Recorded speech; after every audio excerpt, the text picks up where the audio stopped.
여러분, 전 세계에서 종교의 자유가 가장 많은 곳이 어디일까요? 어느 나라일까요? 종교의 자유가 가장 많은 나라. 우리나라라고 합니다. 여러분 거기에 동의하실 수 있겠습니까? 전 세계적으로. 왜 그런가 했더니 여러분 만약에 불교인 남자하고 기독교인 여자하고 결혼을 하면 우리는 어떻게 생각하죠? 우리는 종교가 다르니까 결혼을 못한다고 생각하나요? 요즘 추세대로 하자면 그냥 남자가 교회 가면 끝납니다. 이걸 가지고 막 어떤 종교적인 갈등이나 종교적인 이념의 얘기가 아니라 또 우리도 그냥 남편이 그냥 교회 같이 가주면 되겠네 이렇게 얘기하지요.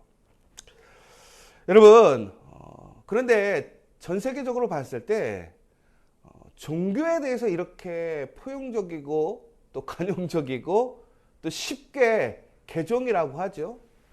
개종을 쉽게 하는 나라가 우리나라만큼 쉽지가 않다고 합니다.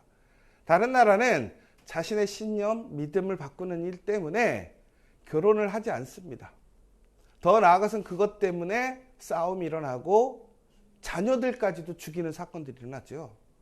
그런데 우리나라는 어떻습니까? 기독교인들은 믿지 않는 사람들하고 결혼하는 것을 권장하지는 않지만 그렇다고 해서 그것을 저주받을 일이라고 생각하지는 않죠.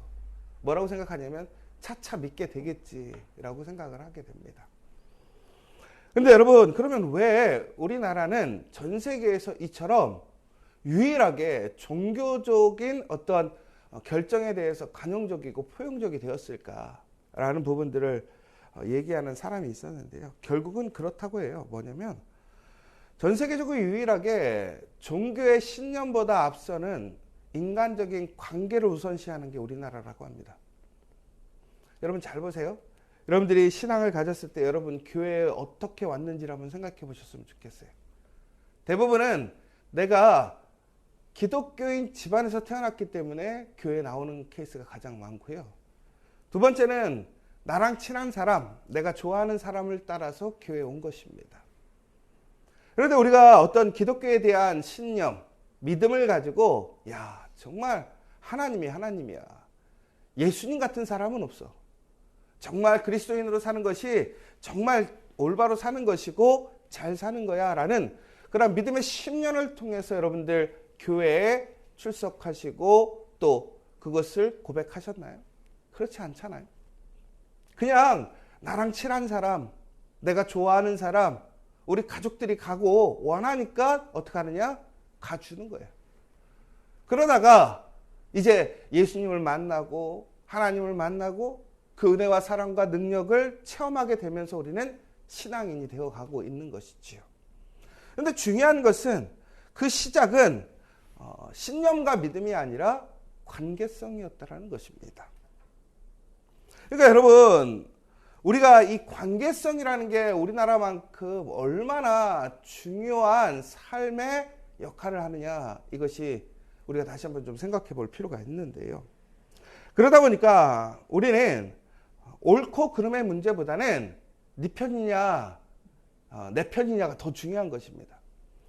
여러분 보면요 우리가 어제도 잠깐 얘기했었지만 정치인들이 아주 그냥 특별히 갈수록 아주 반목을 하잖아요.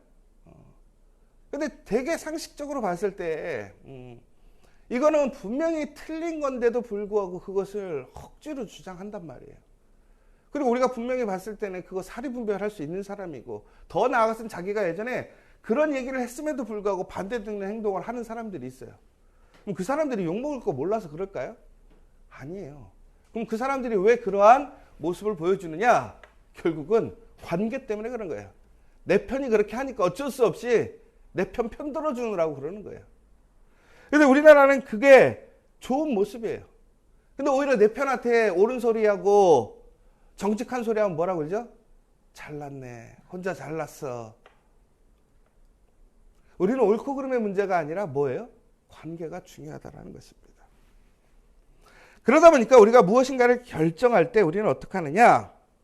옳고 그름이 아니라 오늘 말씀에도 나와 있는 것처럼 낯을 보아주는 것으로 판단하고 결정하더라는 것입니다. 여러분, 재판관에게 가장 중요한 것은 뭐냐면 법을 기준으로 옳고 그름을 객관적으로 법의 기준에 따라 판단해 주는 것이 재판관입니다. 그런데 오늘 재판관이라는 사람이 그 사람의 낯을 보고 판단하더라는 거예요. 법이 아니라 그 사람의 관계, 그 사람의 유명세, 영향력을 보고 판단한다라는 것이지요. 결국은 나와 그 사람의 관계를 더 먼저 생각하는 판단들이 얼마나 많은지 모른다는 것입니다. 그런데 그것은 오늘 말씀에서 뭐라고 되어 있냐면 분명히 잘못되었다라고 되어 있습니다. 그것은 백성에게 저주를 받을 것이고 국민에게 미움을 받게 된다라고 되어 있습니다. 근데 참 우리나라 놀라운 것이 이런 관계적으로 많은 사단이 일어났었습니다. 뭐 구테타가 됐든 아니면 여러 가지의 문제의 소지의 일들이 많이 일어났습니다. 근데 또 놀라운 것이요, 우리나라에서는요 시간이 흐르고 결국에는 그러한 사람들이 법 앞에서 다 심판을 받았더라는 거예요. 사람들에게 심판을 받았더라는 거예요. 여러분, 오늘 이렇게 나와 있습니다. 죄인을 꾸짖는 사람은 잘 되고 좋은 복을 받을 것이다. 그런데 여러분, 우리가 죄인을 꾸짖고 또 올바른 것을 이야기할 때 우리는 오히려 어떻게 됩니까? 그 공동체에서, 그 커뮤니티에서 왕따 당합니다. 혼자 잘난 척한다고, 혼자 깨끗한 척한다고. 그러면서 우리가 뭐라고 하냐면, 야, 털어서 먼지 안 나는 사람이 어딨어? 맞죠? 우리는 절대로 우리의 행위로 의로워질 수 없습니다. 우리는 항상 우리의 인간적인 욕구의 그 중심에 우리는 살아가고요. 항상 그거 앞에서 쓰러지고요. 항상 좌절하고 낭망하는 것이 우리라는 것이죠. 그런데 그러한 상황 속에서 나의 유익을 포기하고 나의 즐거움을 포기하고 더 나아가서는 나의 자녀, 나의 가문, 또 나의 공동체를 위험에 빠뜨리는 일을 우리는 하기가 쉽지 않습니다. 예전에도 한 영화가 있었어요.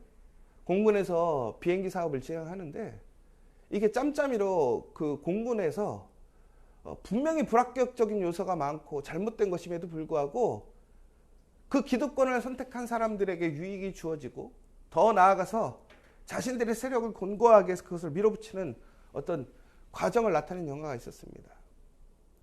그런데 진급을 하지 못하던 이 친구가 그 기수의 동료의 부름을 받아서 그 일의 책임자가 되고 승진도 하게 되고 미래의 약속도 받게 되는 거예요. 그런데 뭘 해야 되냐면 그 사업을 어떻게 해야 되느냐? 패스시키는 게 그의 역할이었어요. 도장만 찍어주면 돼요. 그런데 이것은 아무도 몰라요. 아무도 모르는 거예요. 그 내부에 그 사람들만 알고 있는 거예요. 그런데 그 사람이 그 잘못된 것을 알게 됐어요. 그거로 인해 기체의 결함이 생기고 더 나아가서는 올바르고 좋은 회사가 문을 닫게 되는 상황들을 그는 고민하게 됩니다. 그냥 눈 감고 가면 되는 거예요. 지금 있는 사람들하고 같이 좋은 관계를 유지하고 우리가 잘 살면 되는 거예요. 그런데 이 사람은요, 옳은 것을 선택하게 되었습니다. 어떻게 되었을까요? 그는 존국에는 가지고 있던 모든 것을 잃어버립니다. 모함을 받습니다. 쫓겨나게 됩니다. 그것보다 더 가슴 아팠던 건 뭐냐면 바로 그의 친구들, 동료들에게서 무슨 소리를 들었냐면 배신자라는 얘기를 들었습니다. 여러분, 옳은 일을 하는데 배신자라는 이야기를 듣는 거예요. 정직하게 사는데 너만 혼자 깨끗한 척 산다고 비난받는 거예요. 여러분, 우리가 죄인을 꾸짖고 좋은 복을 받는 것에 대해서 몰라서 그럴까요? 아니에요. 근데 우리 또한 관계 때문에 그렇더라는 거예요. 그런데 우리가 항상 기억해야 될 것은 뭐냐? 관계도 중요해요. 그러나 그거보다 더 중요한 것은 정직함이라는 것입니다. 여러분, 하나님께서 왜 약속을 지키시는 줄 아십니까? 하나님은 정직한 분이기 때문에 그래요. 여러분, 우리는요, 얼마나 좋은 뜻으로 많은 이야기를 하는지 몰라요. 그런데 우리가 그것을 못 지킬 때가 얼마나 많은지 모르죠. 그런데 여러분, 정직하면 지킬 수밖에 없어요. 내가 손해가 나도 상황이 어찌되든 우리는 약속을 지킬 수밖에 없어요. 그런데 여러분, 우리는 그것이 못 지켜질 때가 너무 많더라는 거예요. 그런데 하나님은 어떻게 하시느냐? 그것을 정직하게 지키시는 분이라는 거예요. 그래서 우리는 말씀을 믿는 것이고 말씀을 존귀하게 여기는 거예요. 왜? 말씀은 지켜지는 약속이고 축복이니까. 여러분, 다시 한번 오늘 우리에게 주어지는 말씀, 하나님의 그 약속을 여러분 감사와 기쁨으로 붙드시기 바랍니다. 그 말씀은 분명히 이루어집니다. 여러분, 우리가 하나님이 우리를 사랑하셔서 그렇게 하시는 거 맞아요. 그러나 그에 앞서서 하나님은 정직한 하나님이시라는 거예요. 약속을 지키시는 분이시라는 거예요. 여러분, 그런데 저는 이 얘기를 하면서 또 한 가지를 생각해 보게 돼요. 반대로 생각해 보면요.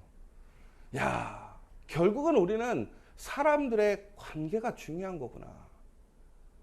그럼 결국은 누군가가 하나님을 알았다고 하는 것은, 예수님을 알았다고 하는 것은, 신앙을 갖게 되었다고 하는 것은 결국은 여러분 예수님을 만나서 그 믿음을 갖기 전까지는 어떻게 되는 거예요? 관계에 의존할 수밖에 없더라는 거예요. 그럼 여러분, 우리는 어떠한 모습의 관계를 유지해야 되는 것일까요? 더욱더 사랑하고 올바름을 증거하고 무엇보다 그 관계를 통해서 예수님을 알아갈 수 있도록 세워주는 것이 좋은 관계라는 거예요. 그러니까 여러분, 단순히 그 사람의 잘못을 덮어주고 그 사람이 하는 것을 지지해주고 무조건 응원해주고 격려해주고 이것이 좋은 관계가 아니라는 거예요. 좋은 관계라는 건 뭐예요?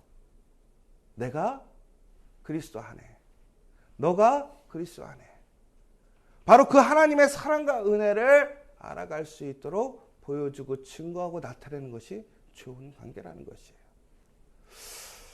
우리 교회는 관계적인 전도를 하는 교회입니다. 보니까 여러분, 그러니까 관계적으로 하는 교회는요, 참 불편한 게 많아요. 너무 챙겨줄 것도 많고요, 책임져 줘야 될 것도 많고요, 잘못됐는데도 불구하고 그것을 참아줘야 될 게 너무 많아요. 그렇죠? 그러나 여러분 기억하셔야 돼요. 그러나 우리가 그것이 왜 그 관계를 세웠는가? 결국은 우리가 하나님과의 관계 또한 우리가 의롭고 잘나서가 아니라 하나님께서 우리를 사랑하셨으므로 우리는 하나님의 자녀가 되었고 그 관계를 얻게 되었고 회복하게 되었습니다. 마찬가지인 것이죠. 우리의 관계를 통해서 그 죽을 수밖에 없는 사람이 살아나게 되었어요. 여러분들이 바로 그 존귀한 일을 행하는 자들이라는 것을 기억하시기 바랍니다. 여러분, 그러나 우리는 그 관계를 우리의 목적과 유익과 불의한 일에 쓰는 것이 아니라 그 관계를 통해서 하나님을 알고 예수님을 알고 예수님의 그 사랑을 고백할 수 있게 세워가는 것이 진정한 복이고 은혜라는 사실을 여러분들이 꼭 기억하셨으면 좋겠어요. 다시 한번, 그래서 우리 관계 안에서 그냥 세상적인 관계, 정의에 끌려가는 관계가 아니라 말씀을 통한 그 그리스도 안에 한 몸이 되는 그 관계가 될 수 있도록 힘쓰는 우리가 될 줄 믿습니다. 오늘 우리에게 또한 이렇게 얘기하고 있습니다. 특별히 우리가 그러한 관계 속에서 우리가 남을 위해서 정말로 거짓 증거하지 말라는 거예요. 여러분, 간혹 어떤 사람들은요, 내 편을 위해서 거짓말을 하는 사람들이 있어요. 그러니까 단순히 관계를 지지해주고 인정해주고 우리라는 사람들을 챙겨주는 것을 넘어서 오히려 잘못된 것을, 거짓을 이야기할 때가 얼마나 많은지 몰라요. 여러분, 그런데 중요한 것은요, 우리가 그러한 일을 당할 때는요, 너무 화가 나요. 분명히 잘못됐는데 자기들의 이익을 위해서, 자신들의 사람들을 위해서 거짓말하고 주장하는 사람들이 있어요. 여러분, 그러면 그때 우리는 어떻게 해요? 똑같이 행동하려고 그래요. 너도 한번 당해보라고 해요. 그래서 오늘 뭐라고 되어 있냐면, 너는 그가 내게 행한 같이 나도 그에게 행하여 그가 행한 대로 그 사람에게 갚겠다 말하지 말지니라. 눈에는 눈, 이에는 이가 아니라는 거예요. 여러분 성경에 나와 있는 눈에는 눈, 이에는 이가 뭡니까? 네가 나 때리면 나도 한 대 때리고, 네가 나 욕하면 나도 욕하고, 네가 나 괴롭히면 나도 괴롭힌다, 이 얘기가 아닌 것이죠. 결국은 뭐예요? 내가 누군가의 눈을 상하게 하면 내 눈을 내어줘야 되는 것이므로 뭐 하라는 거예요? 경계하라는 거예요. 조심하라는 거예요. 내가 누군가의 마음을 아프게 하면 네 마음이 아파질 거니까 그 마음을 아프게 하지 말라는 거예요. 여러분, 이것이 행위적인 결과적으로 그 사람에게 징계하라는 게 아니에요. 판단하라는 게 아니에요. 네가 재판관이 되라는 것이 아니라는 거예요. 오히려 우리가 해야 할 일은 무엇입니까? 그럼에도 불구하고 정직하게 궁휼하게 살아가라는 것이 바로 그리스도인의 모습이라는 거예요. 여러분, 그런데 우리가 그러려면 어떻게 해야 되느냐? 부지런한 사람이 되어야 되겠더라고요. 정직하려면요, 부지런해야 되겠더라고요. 왜 그런지 아십니까? 오늘 30절부터 34절까지는 그 부지런함에 대한 권면이 나오고 있는데요. 여러분, 근데 오늘 특별히 이 부지런함의 모범이 되고 있는 것은 밭을 일구는 일에 대해서 얘기를 하고 있습니다. 여러분, 그 시대에는 농사를 짓던 시대였습니다. 그러니까 그렇게 얘기를 하는데요. 여러분, 근데 요즘 일로 좀 보자면 도시에 사는 사람들은 다시 얘기하자면 뭡니까? 내가 회사에 나가서 어떻게 해야 되는가라는 거예요. 오늘 내 삶 속에서 내가 부지런하게 살아간다는 것은 무엇이냐면 내가 해야 할 일을 마땅히 해내는 거예요. 성실하게 해내는 거예요. 여러분, 그렇다면 오늘 우리가 이처럼 단순히 나태하고 내가 조금 더 편하고 그저 세월을 낭비하는 것이 아니라 오늘 나에게 주어져 있는 시간 속에서 내가 해야 할 일을 분명히 깨닫고 내가 정직하게 나의 본분의 사명을 해나가게 될 때에 어떻게 되느냐? 그것이 부지런함이라는 것입니다. 그런데 그렇게 부지런하게 사는 사람들에게 무엇이 되느냐? 결국에는 우리에게 복이 주어지는 것이고 은혜가 주어진다는 거예요. 게으른 자는 결국에는 어떻게 되느냐? 빈궁이 강도같이 오며 궁핍이 군사같이 온다고 되어 있습니다. 여러분, 결국에는 우리의 본분이 뭐냐? 내가 살아가면서 그리스도인으로서의 본분이 뭐냐? 내가 우리 관계 속에서 내가 열심히 부지런히 행해야 될 것이 무엇이냐라는 거예요. 결국은 무엇입니까? 우리는 그리스도의 사랑을, 그 은혜를 증거하고 나르는데 부지런히 살아가는 사람이 되어야 한다는 거예요. 여러분, 정직하게 사는 것은요, 그냥 내가 태어날 때부터 양심적으로 태어나야 되는 것이 아니에요. 도덕을 많이 한다고 되는 것이 아닙니다. 여러분, 우리는 영과 육과 혼이 있다고 얘기해요. 여기서 영을 뭐 히브리적인 개념으로 보느냐, 헬라어적인 개념으로 보내서 이제 삼원론이냐, 이원론이냐라고 얘기해요. 영을 나눌 것이냐, 혼과 영으로 나눌 것이냐, 아니면 영을 통합으로 볼 거냐라는 얘기를 하는데, 우리가 이제 마리아 창가라는 것을 보면, 우리 누가복음에 보면 거기에는 이제 마리아가 무엇이라고 되어 있냐면 그가 영과 혼이 기쁨으로 하나님께 찬양하는 모습이 나옵니다. 여러분, 이게 무슨 얘기냐면 우리가 지식적인 것과 우리의 중심의 마음이 함께 기뻐할 수 있는 것이 참된 기쁨이라는 거예요. 바로 그럴 때 우리는 정말 하나님을 알 수 있고 하나님을 찬양할 수 있게 된다는 것입니다.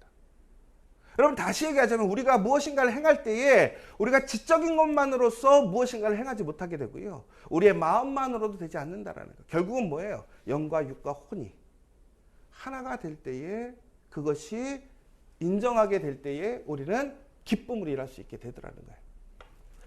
제가 생각해 봤어요. 여러분, 노는데도 부지런할 수 있을까요? 근데 우리 노는 사람한테 야, 부지런히 잘 논다라고 얘기 안 하죠. 제가 생각해 봤어요. 노는 데는 부지런하게 논다는 얘기를 안 하더라고요. 그죠? 근데 일할 때만 뭐 해요? 참 부지런히 일하네. 야, 부지런히 살아가네. 여러분, 그러면 잘 놀고 잘하는 거는요, 결국은 뭐냐면 나를 중심으로 하는 거는요, 부지런히 할 필요가 없더라고요. 근데 남을 위해서 하는 것은 부지런히 해야 가능한 거예요. 그런데 중요한 것은 바로 그렇게 남을 위해 부지런히 사는 사람들이 어떻게 되느냐? 복의 사람들이 된다는 거예요. 저는 이번 12월 여러분들이, 그렇다고 해서 여러분들 막 인정 없는 사람이 되지 말라라는 게 아니에요. 긍휼히 여기고 사랑하고 내 편을, 우리 가족을 우리 공동체 사람들을 우선순위 두는 게 얼마나 중요합니까? 그러나 그 관계 속에서 가장 목표로 삼아야 될 것은 무엇입니까? 바로 그리스도의 사랑이라는 것입니다. 오늘 이 시간 우리가 부지런히 그 사랑을 행하고 또한 부지런히 정직하게 행함으로 하나님께 진정으로 칭찬을 받고 하나님의 귀한 모델이 될 수 있는 그 은혜의 증거가 되는 저와 여러분 되시기를 간절히 소망합니다.